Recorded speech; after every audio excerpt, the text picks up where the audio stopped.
The night was quiet, too quiet. Cassandra Hill eased her grip on the steering wheel, her sharp eyes scanning the dimly lit streets of Houston's residential district. The city had changed over the years. New developments, new businesses, but some things never changed. She wasn't here as Director Hill, the newly appointed leader of the Texas Department of Law Enforcement. Tonight, she was just another black woman driving alone, and that was exactly the point. No security detail. No official vehicle, no badge on display, because the only way to see the truth was to live it. Her rental car rolled past rows of suburban houses, her GPS softly humming directions. Then, flashing red and blue lights flooded the rearview mirror. A patrol car. No siren. No warning. Cassandra's jaw tightened slightly. She had done nothing wrong, yet still she was being stopped. Her fingers hovered over her phone, but she didn't reach for it, not yet. Instead, she took a steady breath, watching in the mirror as the officer stepped out of his vehicle. Tall, white, confident. She didn't need a name to know exactly who he was, but when he reached her window, the badge confirmed it. Officer Carter. And now the game began. Cassandra Hill rolled down her window, keeping her hands visible on the steering wheel. The cool night air drifted in, but the tension was immediate. Officer Carter took his time, approaching the vehicle like a man who had done this 1,000 times before. His posture was relaxed, but too relaxed. That slow, arrogant strut, the kind that said he wasn't here to protect or serve. He was here to assert dominance. Cassandra had seen his type before. Men like Carter didn't need a reason, they just needed an opportunity. He stopped at her window, resting one hand on his holster, the other reaching for his flashlight. No greeting, no standard procedure. Just one demand. License and registration. No reason given, no explanation. Cassandra tilted her head slightly. She wasn't playing this game. "Is there a problem, officer?" she asked, her tone even, unreadable. Carter let out a low, condescending chuckle. "You tell me." His flashlight swept across her face, then down to her lap, then to the interior of the car. Looking for something. Looking for an excuse. Cassandra didn't blink. "Why did you stop me?" she asked. Carter smirked. "You look suspicious." She could have laughed, because there it was, the oldest excuse in the book. No traffic violation, no speeding, no broken taillight. Just existing while black. Cassandra kept her expression neutral, even as her mind sharpened. She knew exactly how these stops worked. The moment she protested, the moment she pushed too hard, that's when things got dangerous. Carter tapped his fingers against the door, staring at her like he was trying to figure her out. Then, he took it a step further. "You driving a rental?" he asked casually. Cassandra's lips barely moved. "Why does that matter?" Carter scoffed. "Just wondering how someone like you can afford a car like this." There it was. The mask came off. This wasn't about law enforcement. It never was. This was about power, about a cop who had never been challenged, a man who had spent years treating people like her as less than because no one had ever stopped him. But tonight, he picked the wrong person. Cassandra stayed calm, because this wasn't the time to reveal who she was. Not yet. But one thing was certain. Carter was about to learn a lesson he'd never forget. The night air felt heavier as Cassandra sat motionless, her hands still resting on the steering wheel. Officer Carter hadn't moved from her side, but his posture had changed. There was an energy to him now, the type of confidence that came from years of unchecked authority. He thought he was in control. He thought he had already won. Then, without a word, he reached for her door handle and opened it. Cassandra's breath was steady, but her pulse ticked higher. "Step out of the vehicle," Carter ordered, his voice carrying the weight of expectation, as if she would obey without question, as if she was supposed to. Cassandra didn't move. "Not yet. You don't have the right to search my car without a warrant," she said evenly. Carter grinned, the kind of grin that said he had heard those words before, and they had never mattered. His hand hovered near his holster, not gripping it, but close. "If you don't cooperate," he said, "I'll arrest you for resisting an officer." There it was, the threat, the unspoken warning. Cassandra had seen this play out too many times. She knew what came next. If she argued, if she stood her ground, Carter would escalate, and escalations got people killed. Slowly, deliberately, Cassandra unbuckled her seatbelt. Her movements were controlled, precise, because in moments like this, even the smallest motion could be twisted into justification. Carter stepped back, still smirking as she climbed out of the car. He thought he had won. But what he didn't know, what he couldn't possibly understand, was that he had just made the biggest mistake of his career. Cassandra felt it coming before it happened. The shift. The moment when a cop like Carter decides that words aren't enough. The moment when power turns to force. "Hand over your bag," Carter demanded, his smirk tightening. Cassandra kept her expression neutral. "For what reason?" "I need to check it for drugs," he said casually, like he wasn't making a completely baseless accusation. Cassandra knew the law, knew exactly where the line was. And Carter? He had just crossed it. "You don't have a warrant," she said, her voice steady. "I don't have to obey." Carter's eyes flickered, a crack in the mask. The amusement was gone. Now there was only frustration, because he wasn't used to being told no, and he wasn't about to accept it. The shift was sudden, violent. Before she could react, Carter grabbed her wrist and twisted. Pain shot up her arm as he wrenched it behind her back. A gasp escaped her lips, not from fear, but from sheer disbelief at his audacity. Then the snap of handcuffs locking into place. The cold metal bit into her skin, and just like that, Cassandra Hill was under arrest. For nothing. A murmur spread through the air. Then voices. "What the hell?" "She didn't do anything." People were watching. A woman across the street clutched her purse, eyes wide. A man stopped mid-step, frowning. Then the phones came out, cameras recording, truth being captured in real time. A young man near the curb stepped forward.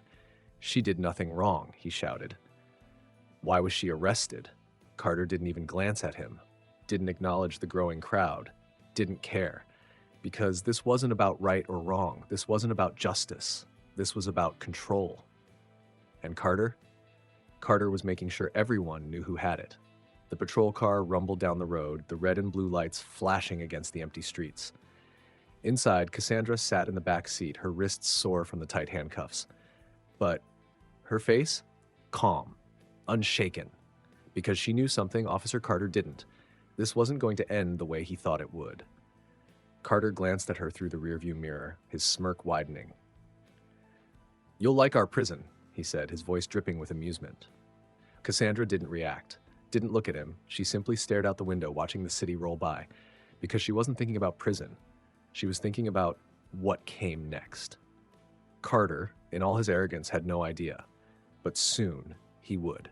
In the front passenger seat, Officer David Foster shifted uncomfortably. He had been quiet the entire ride, hands resting on his lap, his expression unreadable. But inside, he was wrestling with something heavy, because he had seen plenty of stops before, had witnessed Carter pull this exact move on other people. But tonight felt different. Something about the way the woman in the back seat wasn't afraid. Something about the way she carried herself, even in handcuffs. It made Foster's stomach twist. But he didn't say a word, because cops like Carter thrived on silence. And Foster? Foster wasn't brave enough to break it. When they pulled into the station, Carter parked with a quick, confident jerk of the wheel. Then, without hesitation, he yanked the back door open. "Let's go," he said, gripping Cassandra's arm. She didn't resist, didn't flinch. She simply stepped out, straight-backed and composed. Like she wasn't being treated like a criminal. Like she wasn't walking into a holding cell. Like she was walking into a place she was about to own. Carter still thought he was in control. He was seconds away from realizing the truth. The moment Cassandra Hill stepped into the station, the energy shifted. The fluorescent lights buzzed overhead, casting harsh shadows against the dull gray walls. Officers milled about, handling paperwork, answering phones, and processing the usual chaos of a night shift. But as soon as Carter marched her in, gripping her arm like he had just made the arrest of the century, heads began to turn. Something felt off. Carter, chest puffed out with arrogance, barely noticed. He was still riding the high of his abuse of power, still believing he was untouchable.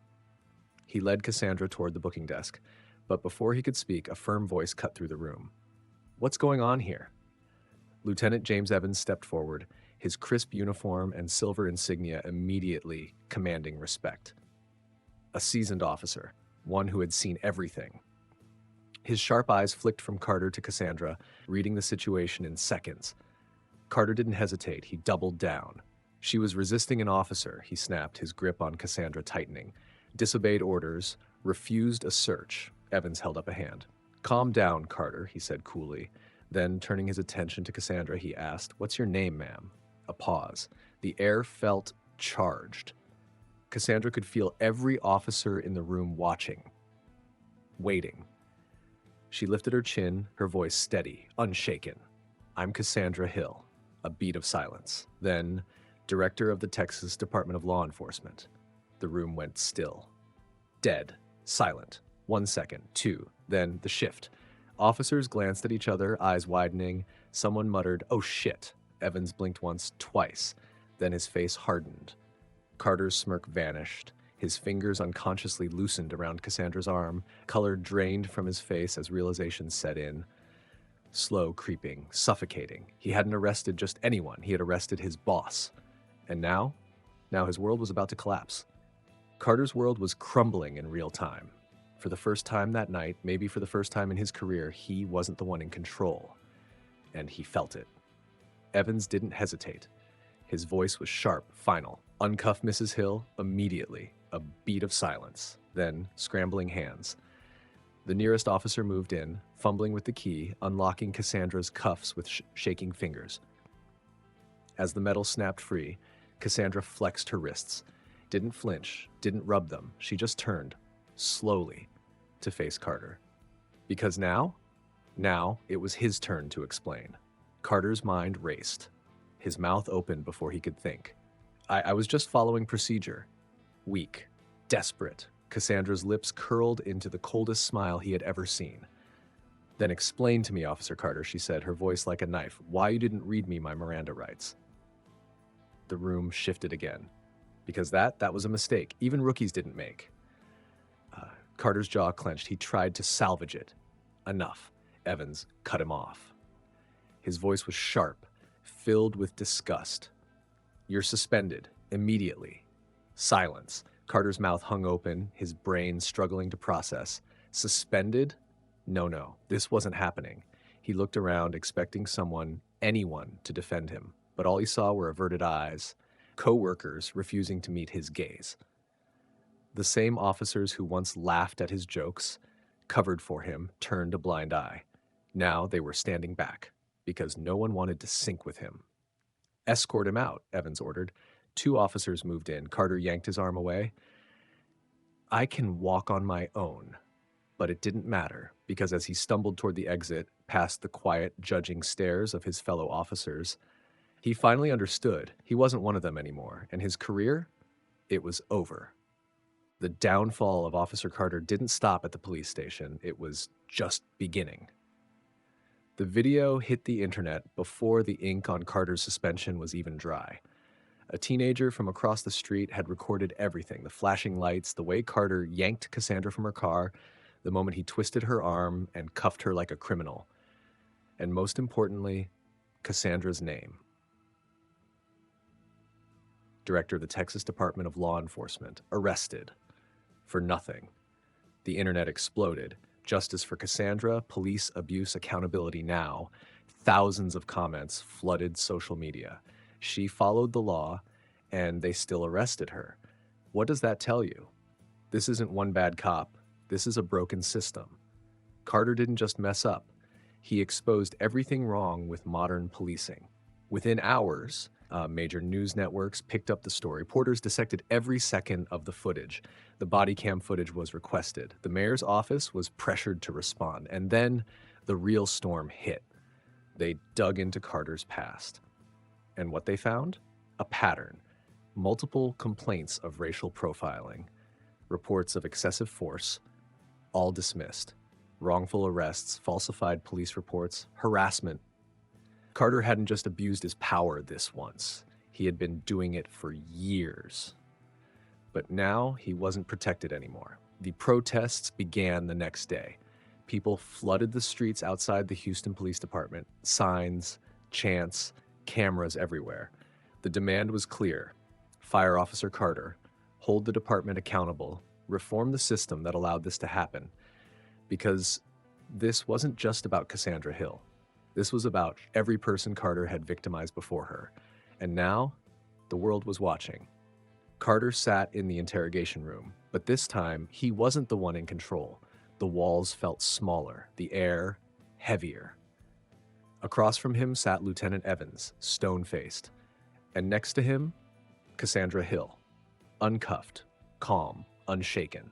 The woman he had arrested like a common criminal, now sitting across from him as his judge. Evans didn't waste time. With a controlled motion, he slid a thick file across the table. It hit the metal surface with a thud. Carter's stomach tightened. He knew what was inside. Evans folded his hands. Here's a list of complaints against you throughout your career. A pause. Then Cassandra spoke. Her voice was measured, precise. You have two choices, Officer Carter. She leaned forward slightly. One, resign immediately. Her eyes never wavered. Or two, be fired and placed under criminal investigation. Silence. Carter felt his pulse hammering. His career was burning down in front of him. He gritted his teeth. This isn't just me, he spat. The whole system works this way. I was just no. Evans cut him off. Carter blinked. And that's when it hit him. No one was going to defend him. The same officers who had laughed at his jokes, covered for him, ignored the complaints. Now, they weren't looking at him because they knew. Carter wasn't an officer anymore. He was a liability. Slowly, with shaking fingers, Carter reached for the pen. He scrawled his name on the resignation form. But resigning didn't mean he was free. Because outside this room, the district attorney was already reviewing his case. And Carter? He had just run out of places to hide. The cameras flashed. The room was packed. Cassandra Hill stood behind the podium, facing not just reporters, but an entire nation waiting for answers. She had spent her life enforcing the law. Now she was here to change it. She gripped the edges of the podium, her voice steady, unwavering.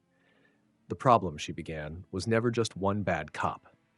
She let the words settle, let the weight of them sink in. The problem is the system that allows men like him to exist, the system that protected him, that ignored complaints, that let abuse continue unchecked until it happened to the wrong person. A murmur rippled through the room. Cassandra pressed forward. I was lucky. I had power. I had a name, and even then I was arrested without cause. She paused, then looked directly at the cameras. How many others were lucky? Silence, because everyone knew the answer. This cannot continue, she declared, and under my watch it won't. Then she laid out the plan. Establish an independent police oversight commission, a panel of civilians, legal experts, and law enforcement to investigate cases of abuse without department interference.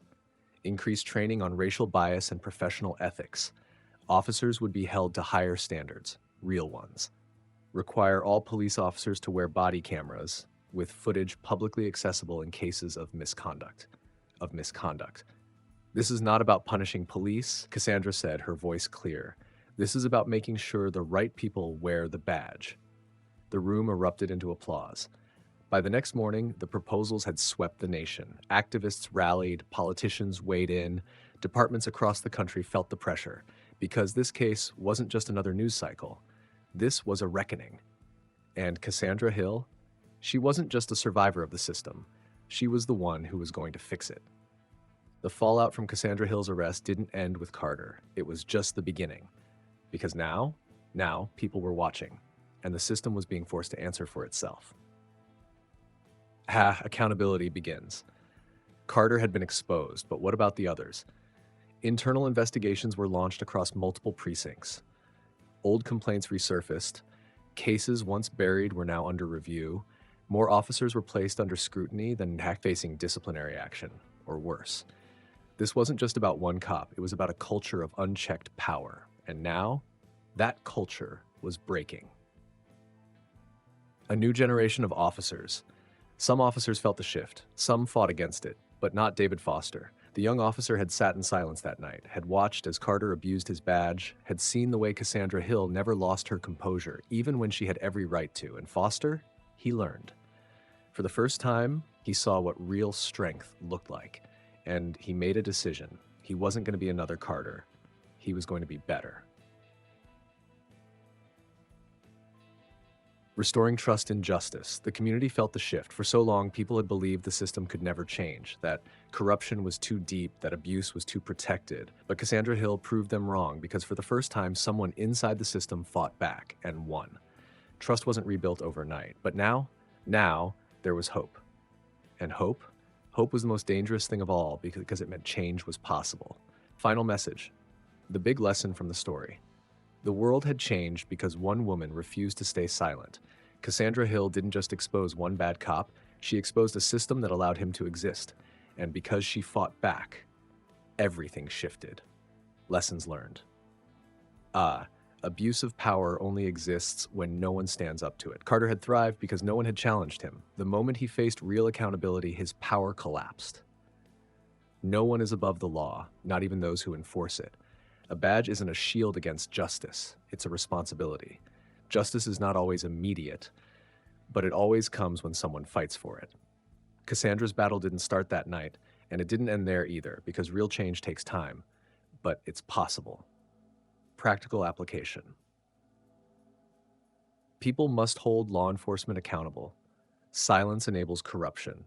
Public oversight is necessary. Technology is a weapon against abuse.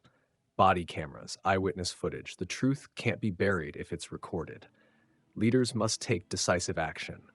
Reform doesn't happen through press releases. It happens when corrupt officers are actually removed. Cassandra Hill's story wasn't just about what happened to her. It was about what came after. Because real justice, it doesn't just punish the guilty, it prevents the next injustice from happening.